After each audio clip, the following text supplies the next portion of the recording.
be generous, when I say be generous, people think it's money and time. It's your energy. So when you meet somebody, watch what your energy, because all communication is an exchange of energy. Y'all, today's show is so good.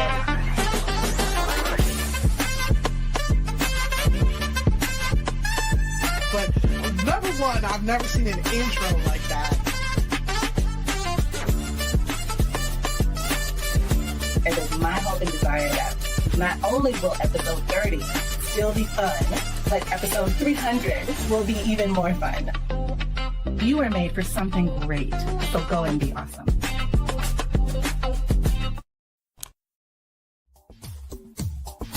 Ten seconds remaining.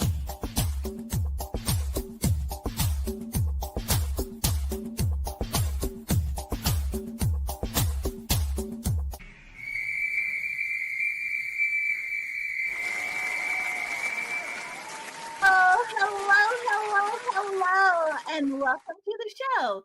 My name is Renee Hastings, and I'm your host of Renee Speaks. Y'all, today's show is going to be so fantastic, and that is partly because of our amazing sponsor, Executive Help Now. At Executive Help Now, we are all about simplifying your business so you can focus on what really matters most. From streamlining operations to managing administrative tasks to producing podcast shows and keeping everything organized, our team is here to help you thrive. So when you're ready to make your life just a little bit easier, hit us up at www.executivehelpnow.org. Y'all, today's guest is fantastic. His name is Joseph Haas, and he turned early life challenges into a superpower.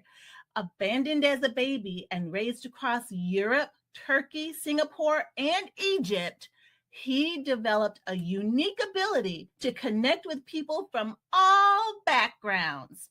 Over the years, Joseph honed his communication skills, impressing clients and executives alike. After realizing his true gift was helping others to communicate effectively, he set out on a mission to empower individuals to connect deeply with themselves and others. Through coaching, mentoring, and speaking, Joseph inspires people to unlock their potential and find their voice. Y'all, put your hands together for Joseph.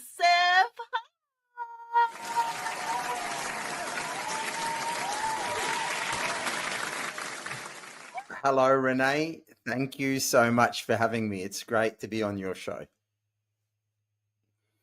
Awesome. Thank you so much for joining us. I am super excited to learn more about you and how you have overcome such great challenges to be an inspiration to others, to help them know that there's nothing that can stop them, only themselves. So let's dive right on in and have you tell us how you started on this journey and how your early life experiences helped to shape the man that you are today. That's a really good question. So I was born in Vienna, Austria. And when I was 3 months old, my dad wrapped me up, gave me a can of milk, gave me to his friend and said, take him to his grandma. The guy could have kidnapped me, who knows? He ended up taking me somewhere in Europe. I don't know exactly where it was. And I lived with my grandma for about 3 to 4 years. Then I came back to Austria when I was about 4 years old. And when I was in Austria, we spent a little bit time there. And then we went back to Australia because that's where my mum was from. My mum and dad were having issues. My auntie came for a visit and said, hey, we're going to go on a holiday. I said, great. The holiday ended up lasting 15 years. We lived 2 years in Turkey, 2 years in Singapore, whopping 11 years in Egypt. During that time, I became an observer. I wasn't really good with communication because I was a little shy kid. I didn't know what I was doing. I was out of my element. And then I realized that this is not really a holiday because I was starting like They were trying to find schools for me.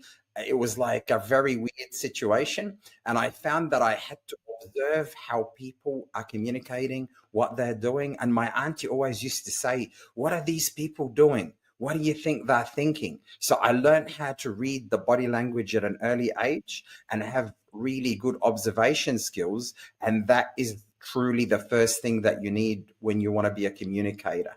And the thing that I didn't really like talking about what happened in my childhood, except I realized it's different. It doesn't make it bad. It's just different because I'm still here. I turned out okay. So the greatest challenges that we have can give birth to the greatest gifts that we have, even though we might not realize it. And the word crisis in Chinese has two words. It means danger and opportunity. So if something happens that we don't think it's great, there's always a seed of greatness in it. Oh, I love that, Joseph. I honestly do, because I am a firm believer that without the trials that we go through, or without the hard times, that we truly don't find out what we're made of. If we aren't stretched beyond our limits, that we stay in a box, just kind of a neatly, tightly wrapped box. And we don't know, we're never given an opportunity to explore beyond what we currently have done, currently are doing, or what we have done in the past. So we need crises, as much as we hate them. We need to have them in our lives to grow as people and as professionals and as communicators. Do you agree with that? Absolutely, 100%.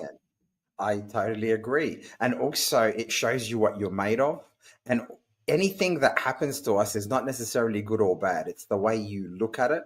In my early childhood, I looked at that as a bad thing. I never shared that part and what happened to me. I just said I was brought up by my mum and I got along because I thought that was a bad thing. I wanted to fit in and be normal.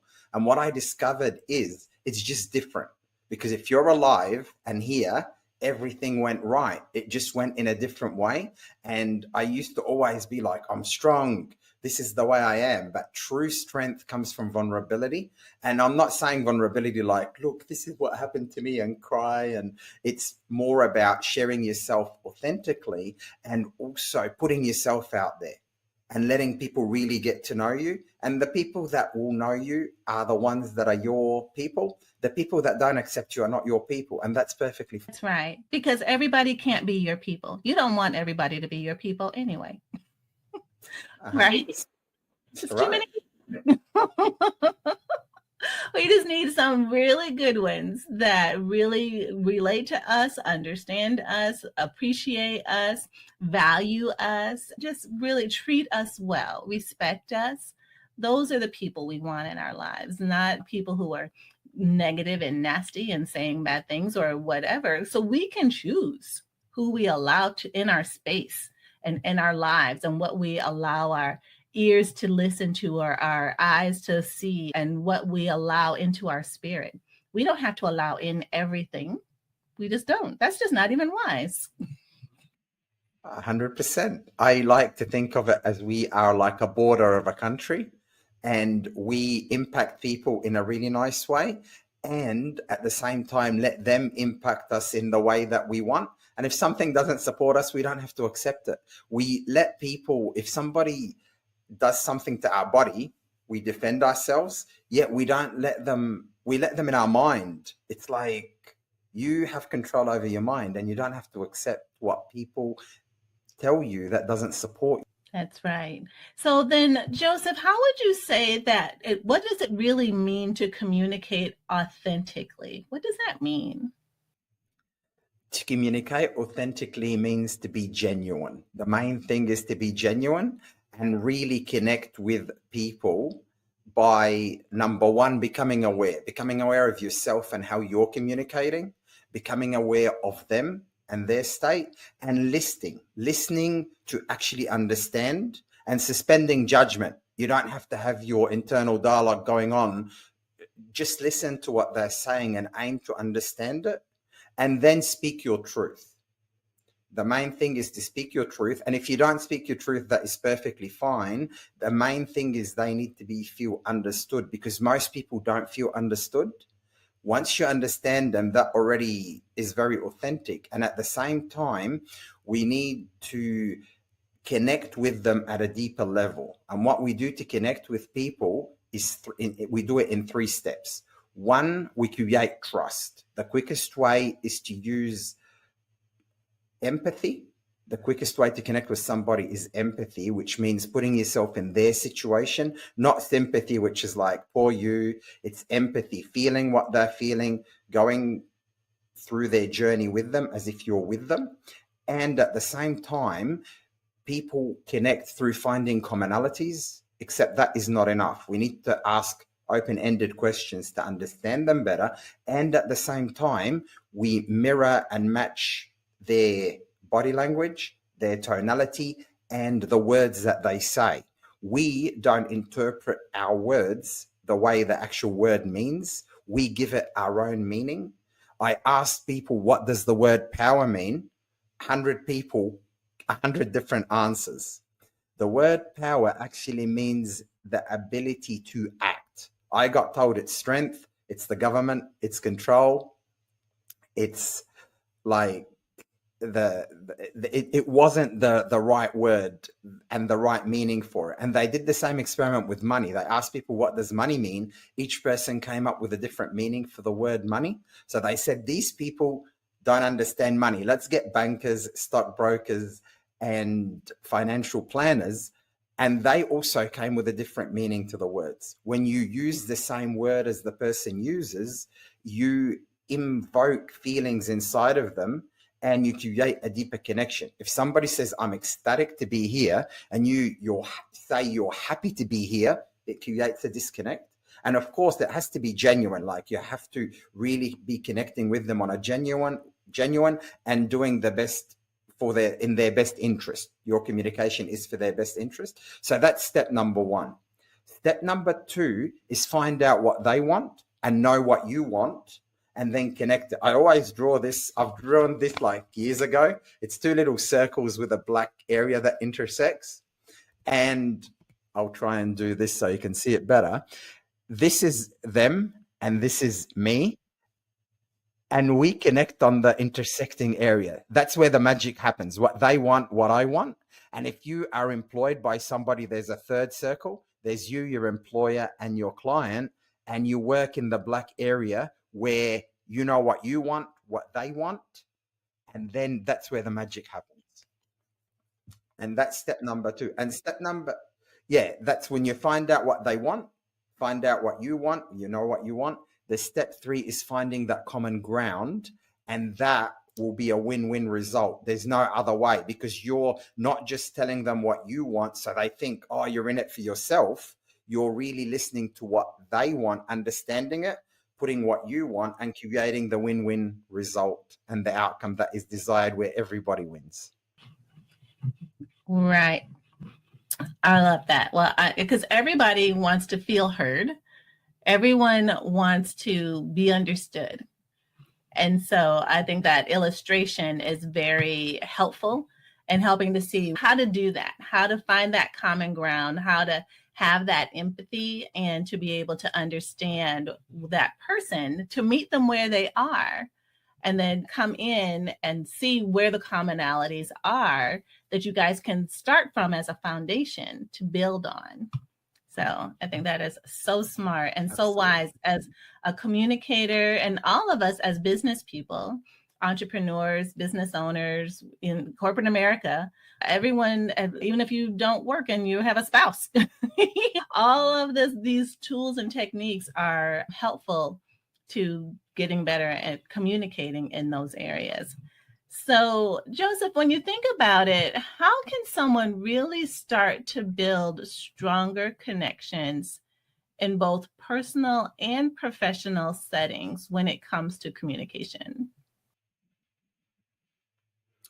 They have to become aware of what they're doing. We have to be aware of our communication. If there's anything distracting, we have to also learn how to use our voice. If you want to say something really important, you use a deeper voice. The deeper voice, the slow, deep voice bypasses the conscious mind into the subconscious, and it has a stronger impact. And at the same time, if you lower your voice, people think that you're saying something really important and they'll pay more attention to you. When you use the vocal variety, it also keeps people more engaged. The other thing as well is storytelling. A lot of people say stories are not professional. They're not professional in a business environment if they're not connecting to a point. When you say the story, people will be asking, why are you telling me this?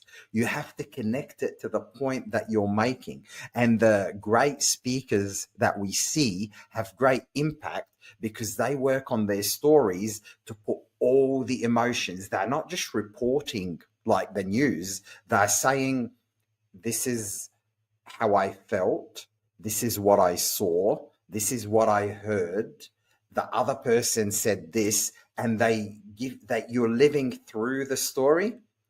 They putting through all the elements, your feeling, taste, visual, auditory, and then they're connecting it to the point that they're trying to make.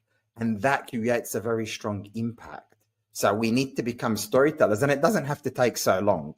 You just have to put the emotion in there. What's the point of the story and how it connects to what you're saying or your message.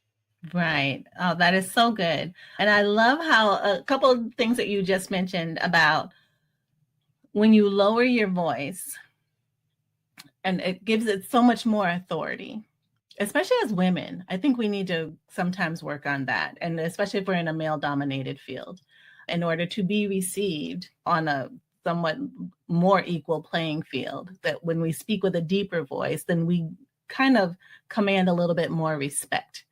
But when we have a high-pitched voice, then it's harder I think it's harder for men to even hear that tone, that volume, that wavelength Yes. of voice. And so a lot of voice coaches will teach women how to deepen their voice, how to breathe from their diaphragm, and how to speak Yes. from their chest instead of from their, up in their throat and in their nose and things like that. So I love this advice that you are giving us to be better communicators.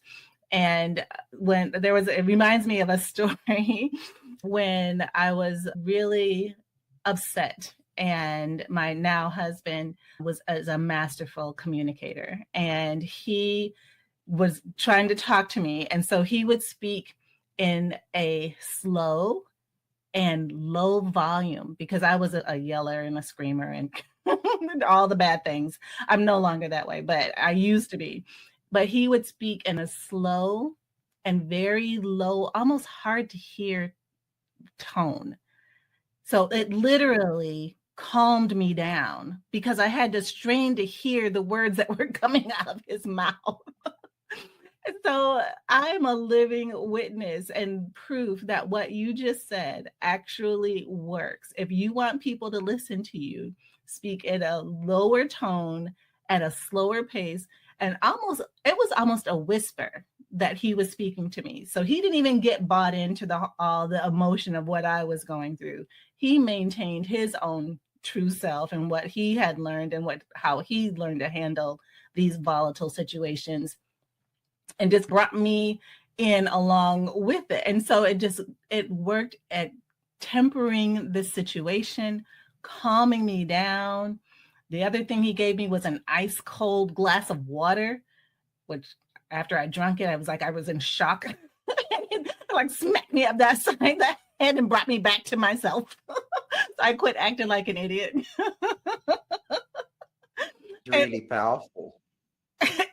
It was so powerful, and he has just continued to master his communication skills, and it's really a joy to engage with him. So, and people like him, and people like to talk to him because he's a great conversationalist.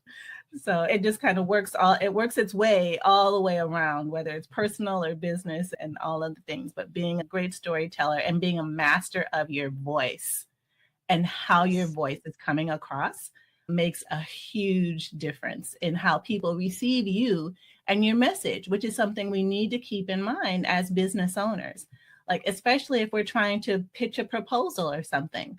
What is our tone? Is it all up here high on a high pitch, and which I think signifies nervousness? Or is it from our diaphragm and in our chest that signifies more confidence, right? So we need to Yes, and I want to manage. just make 3 comments Yeah, on what you said. On what you said, if somebody is angry, you use that specific techniques. You speak slower and lower because it makes them get out of their anger, of the emotional brain, and go into the left side of the brain, which is logical, to hear you. So that's very impactful.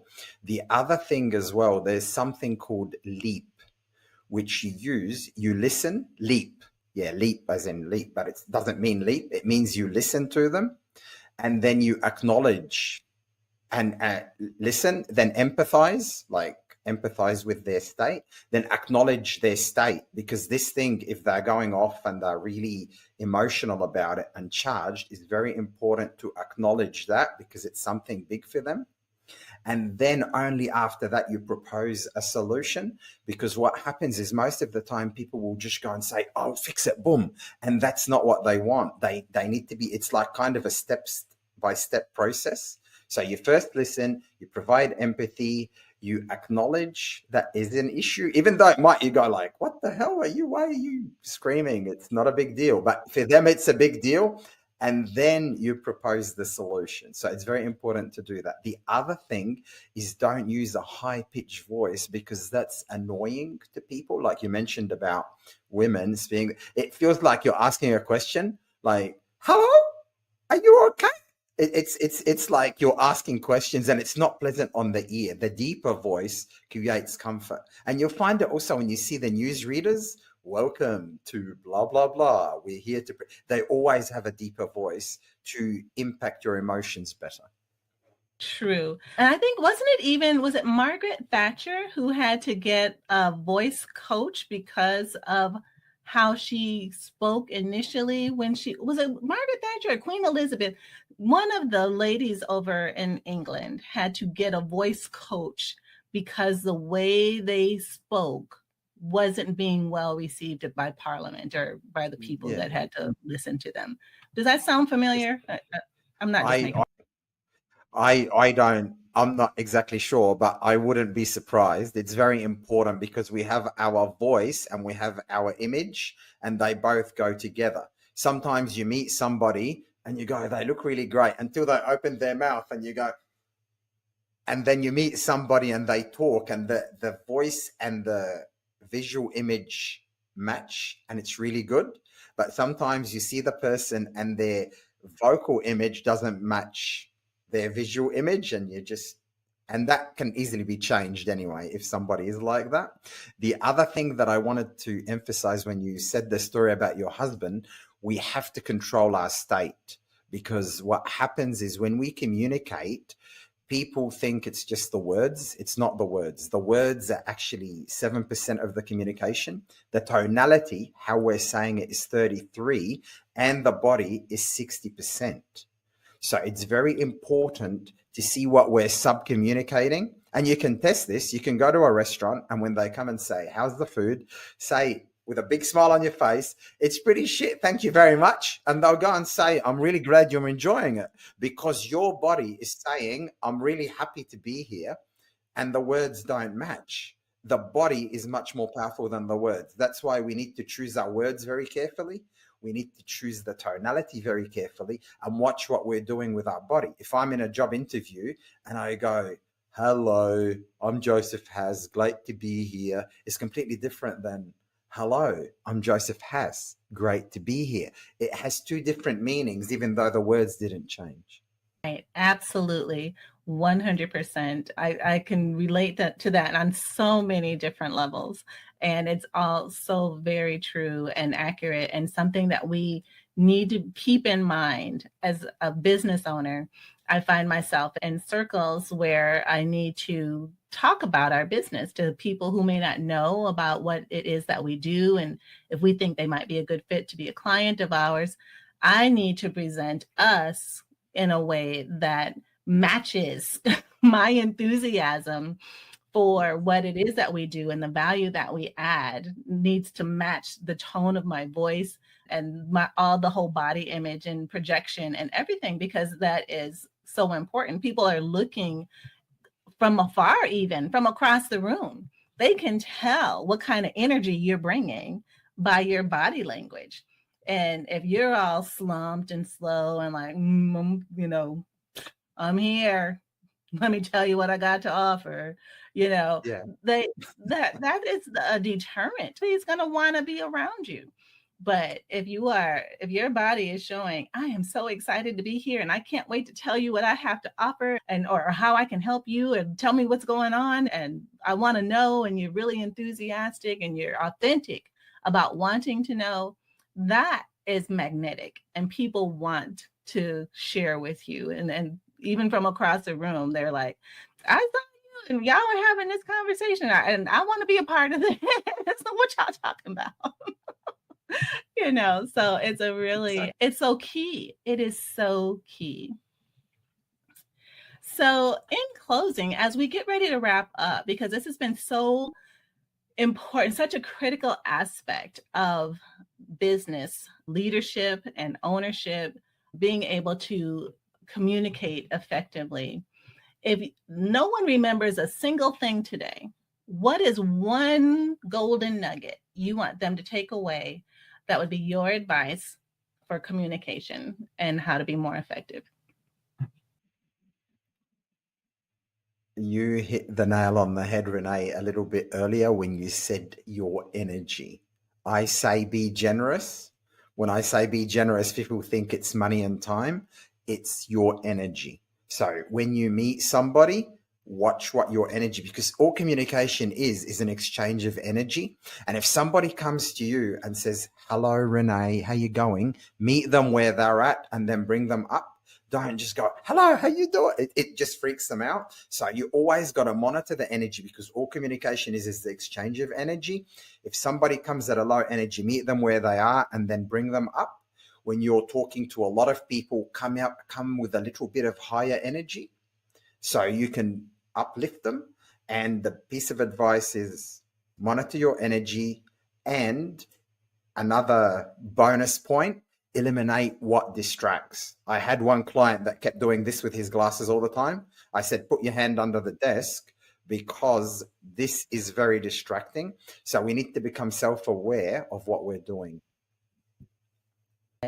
When people push their glasses up or they fidget in their pocket with change, oh my word, that is so annoying.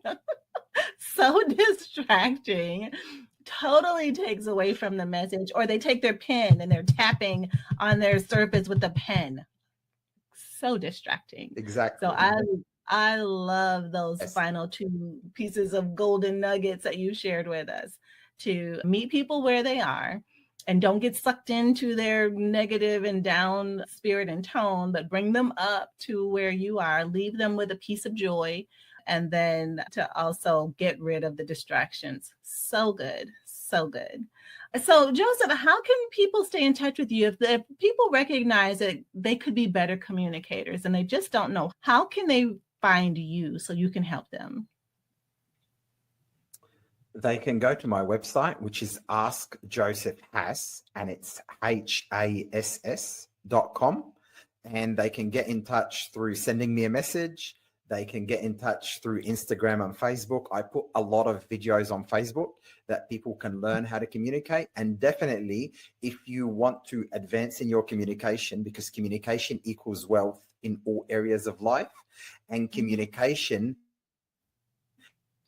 is you the job that you want, enable you to market your business, enable you to do anything in life. Literally, communication is a superpower, and anybody can do it. It's not a difficult thing. It's just a set of skills and actions that you practice doing. And then the more you do it, the better you get at. Slowly, you'll find yourself communicating great, because we need to believe that if somebody has done something, so can we.